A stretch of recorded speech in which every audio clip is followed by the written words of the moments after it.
Hi, ഇന്നൊരു fashion ഷോയ്ക്ക് പോയാലോ? അപ്പോൾ ഈ ഫാഷൻ ഷോ കുറച്ച് സ്പെഷ്യലാണ്. കാരണം എൻ്റെ കല്യാണത്തിൻ്റെ ബ്രേക്കിന് ശേഷമുള്ള ഫസ്റ്റ് ഫാഷൻ ഷോ ആണ്. ഞാൻ ഫസ്റ്റ് ടൈം റാമ്പിൽ ഞാൻ വരാൻ പോവുകയാണ് ഒരു വലിയ ചേഞ്ചിന് ശേഷം. അങ്ങനെ ഞാൻ രാവിലെ തന്നെ വീട്ടിൽ നിന്ന് സാധനങ്ങളൊക്കെ പാക്ക് ചെയ്തത് ഇവിടെ എത്തി. ടെക്നോ പാർക്കിലാണ് ഇന്ന് ഷോ വരുന്നത്. ടെക്കീസിൻ്റെ ഷോയാണ്. അപ്പോൾ ഗ്രൂമിംഗ് ആണ് ഫസ്റ്റ് നടക്കുന്നത്. ഇവരൊക്കെയാണ് നമ്മുടെ ബ്യൂട്ടിഫുൾ മോഡൽസ്.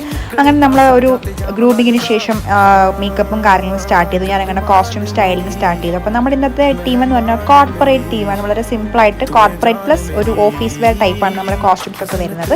അങ്ങനെ ഞങ്ങൾ ഫൈനലി ഇത് എൻ്റെ ഗേൾസ് സ്റ്റേജിൽ വന്നിരിക്കുകയാണ്. അപ്പോൾ ഇവരൊക്കെയാണ് എൻ്റെ ബ്യൂട്ടിഫുൾ മോഡൽ. സോ നമ്മുടെ നാഷണൽ സയൻസിൻ്റെ കോർപ്പറേറ്റ് ടീമിൻ്റെ ഔട്ട്ഫിറ്റ്സ് ആണ് നിങ്ങൾ കണ്ടുകൊണ്ടിരിക്കുന്നത്. And finally the designer on the floor. അപ്പോൾ എനിക്കിത് ഭയങ്കര സ്പെഷ്യൽ മൊമെൻ്റ് ആയിരുന്നു. കാരണം കുറേ നാൾക്ക് ശേഷം ഇത്രയും കോൺഫിഡൻസോടെ പിന്നെയും വോക്ക് ചെയ്യാന്ന് പറഞ്ഞു കഴിഞ്ഞാൽ അത് വലിയ കാര്യമാണ് എനിക്ക്. സോ അങ്ങനെ അത് സക്സസ്ഫുൾ ആയിട്ട് ഫസ്റ്റ് ഷോ തന്നെ ഇവിടെ അങ്ങനെ കഴിഞ്ഞിരിക്കുകയാണ്. So thanks for watching. Bye bye.